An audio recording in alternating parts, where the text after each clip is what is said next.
If it is a matter of principle, why didn't Europe cut on the first day? If I were to ask where Europe stood on a lot of those, I'm afraid I'll get a long silence. Do understand one thing. Mr. Secretary, thanks so much for taking your time. In 2022, about 18,000 people from India have applied for political asylum in Austria. For several months, there was no other country with more asylum seekers here. How would you explain that? Well, I don't know the numbers. If you say so, I have to take you at your word. But my sense is that when it comes to irregular migration, sometimes, because these are done by syndicates and gangs, you never know where they end up with. I think what's important is not what happened in the past. It is that we have a commitment to ensure that movement and mobility is legal. We would like a regime, an agreed regime for that. It's good for the global workplace. It's good for the Austrian economy. And we have, that's one of the outcomes of my visit to Vienna. Another outcome is that you have assured Austria's foreign minister that India will take back all of the citizens who will not get asylum in Austria, which will probably be almost 100%. How fast will this happen? Look, in terms of our citizens, if they're proven to be our citizens, we obviously have an obligation in that regard. But what is important for us is to validate the fact that if there's somebody who's staying illegally, that they are our citizens. And if there are citizens, usually we work it out between the governments concerned. I can't give you a time frame on it because it depends on what is the level of proof that is provided for us and what are the preparations on the Austrian side. So you did not agree on a time frame today? No, we didn't. Frankly, we didn't get into that kind of discussion. That is for the immigration people to decide. As foreign ministers, what we did was to work out an agreed mobility and movement regime. So we were looking for solutions. We weren't into the details of returnees' problem. That there are other people whose jobs it is to do that. Let's talk about the war in Ukraine. As you are well aware, the whole world noticed that India, as a very influential country, has never publicly condemned Russia's assault and invasion into a neighboring country. Why is that so? Can you really be neutral in a war for which obviously one side bears all responsibility? Well, look, I think in international relations, you have sometimes very complicated situations. And where we are concerned, we have always taken the position that the way out is for the countries concerned to get back to dialogue and to diplomacy. I'll come to that soon, but is this a complicated situation? Is this really complicated? There's just one big country invading its neighbor. No, look, I can give you many instances of countries who have violated the sovereignty of another country. If I were to ask where Europe stood on a lot of those, I'm afraid I'll get a long silence. So do understand one thing. At the end of the day, we make judgments in foreign policy based on what we think are our long-term interests and what is good for the world. But you and Prime Minister Modi have already said that regularly call on both sides to stop the war and to negotiate. However, can one really urge Ukraine to stop defending itself? After all, there are no Ukrainian tanks in Russia. There are Russian tanks and planes and missiles destroying Ukraine. I think that's a bit of a misrepresentation. I think what we do is to say, get back to dialogue and diplomacy. There was dialogue and diplomacy in the early days of the conflict. So it's not that it didn't happen. So it's not for us to put conditions and to say this country is equal to that country. That's your judgment. But shouldn't you urge Russia to stop the war? I think we have been very clear that this conflict is not in anybody's interest, including theirs. But you wouldn't say it more explicitly? I'm a diplomat. It is my job to conduct foreign policy which serves my national interests and which serves what I believe is a long-term pathway towards peace and dialogue. Let's talk about India's interests. India does not take part in Western sanctions against Russia, but has increased its imports from Russia 5 times since the war began. By this, are you not helping Moscow? Are you not financing Russia's war? Europe imported in the same period 6 times the energy which India did. If it is a matter of principle, why didn't Europe cut on the first day? Why didn't we see on 25th of February a complete cutoff of energy imports from Russia? But You can't say it's my principle, but by the way, I will do it by my timing. Europe has managed to reduce its imports while doing it in a manner in which it is comfortable for Europe. Comfortable. It's manageable. It's maybe a little bit of an It's manageable. Now, if at 60,000 euros or whatever is your per capita income, you are so caring about your population. I have a population at $2,000. I also need energy. I'm not in a position to pay high prices. The price of oil has doubled. So, and what Europe is doing is also moving into the Middle East and diverting production out of the Middle East into Europe and raising prices. So European actions actually are putting pressure on the global oil markets and on my imports as well. So I think it's something which, if European political leadership understandably would like to soften the impact on their population, I think it's a privilege they should extend to other political leaderships as well. Russia is India's most important supplier of weapons and military equipment. And therefore?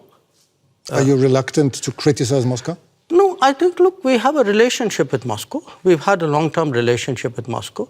I think it's important to look at that history of the relationship. It was a relationship built in a period when Western democracies used to arm a military dictatorship called Pakistan and deny India defensive weapons. So if we are talking about principles, let's talk a little bit of history out here. So how did the Indian exposure to Russia and previously to Soviet Union get built up?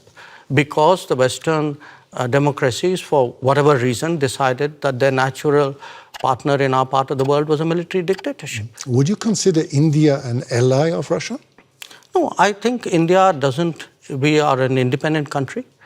We do not define ourselves or perceive ourselves in alliance terms. That's very much a Western terminology. It's not a term that we use.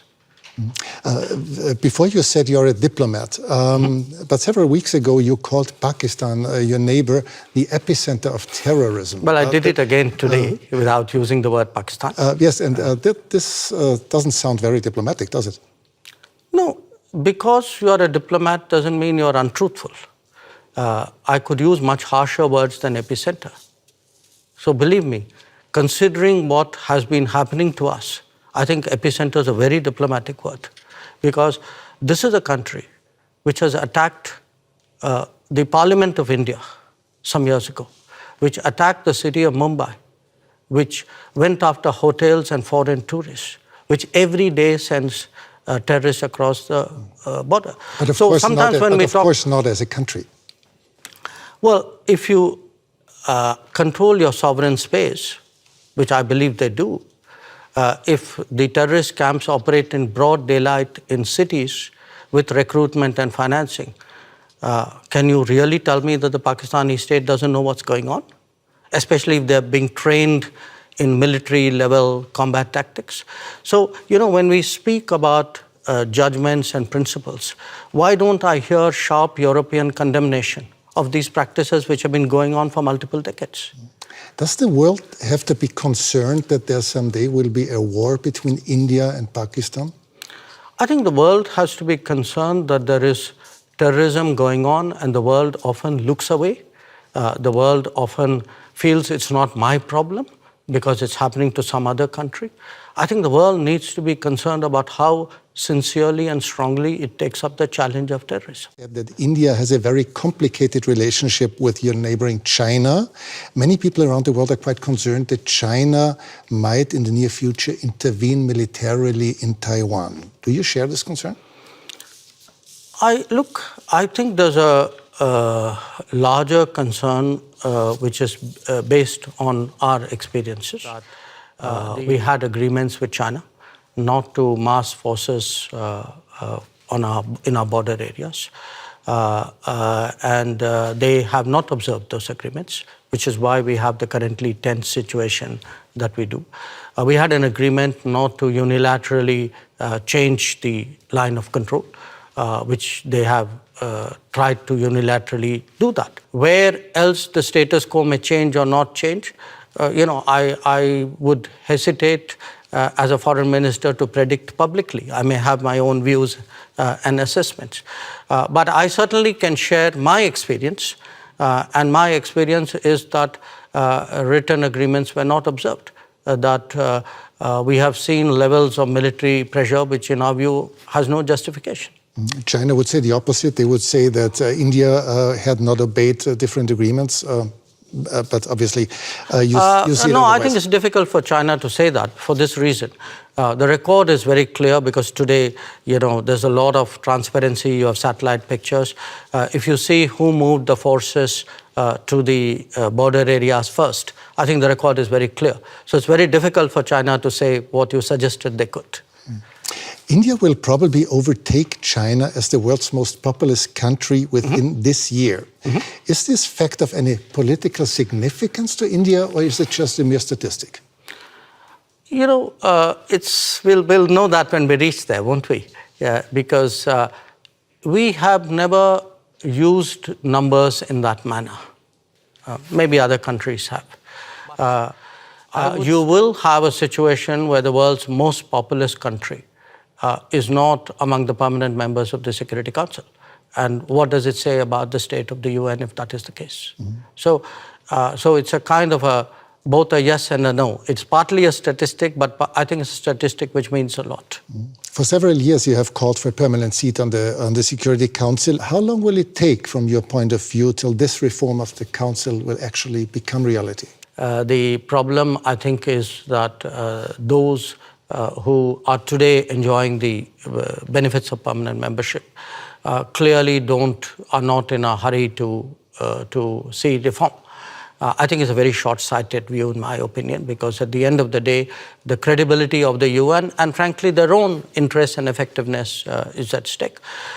So my sense is it will take some time, hopefully not too much time.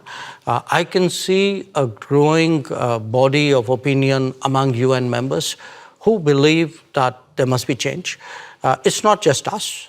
You have entire Africa, entire Latin America left out. Developing countries vastly underrepresented. I think the state of the world, this was an organization invented in 1945.